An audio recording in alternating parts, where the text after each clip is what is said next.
May dagdag benepisyo na para sa mga commuter na gagamit ng EDSA busway stations. Libre na kasi ang Wi-Fi rito.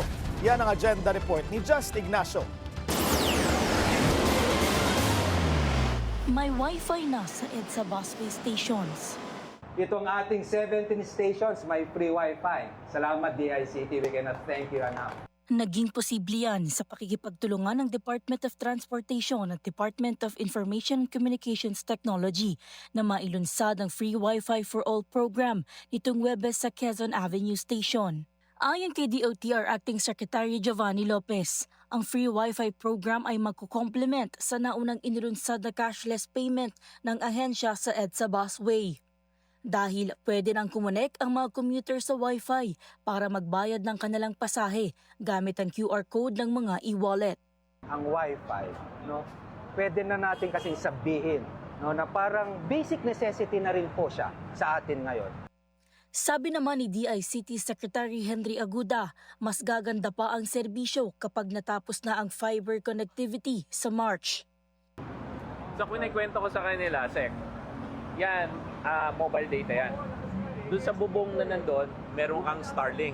Oh. Tapos so kailangan mo for GCash payment, messaging. Tama. Pero pagdating ng March, fiber na to. Yung fiber na nakakabit dun sa station, aabot na dito. Pwede na sila manood na habang naghihintay, nanonood sila Netflix.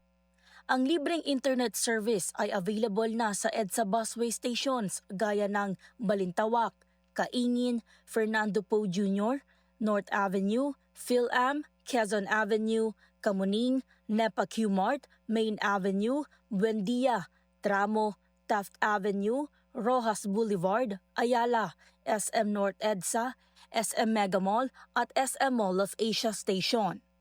Susunod naman ang Monumento, Bagong Baryo, Guadalupe, Cubao, Magallanes at PITX kapag nakumpleto na ang Phase 1 ng EDSA Busway Rehabilitation.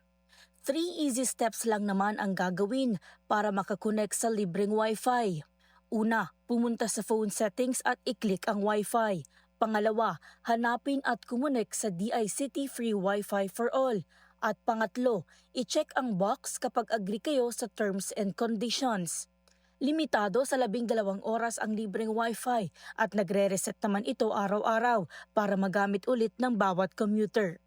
Minomonitor at protektado rin daw ito ng DICT Cybersecurity Team ayon sa DOTR. Para sa agenda, Just Ignacio, Billionaire News Channel.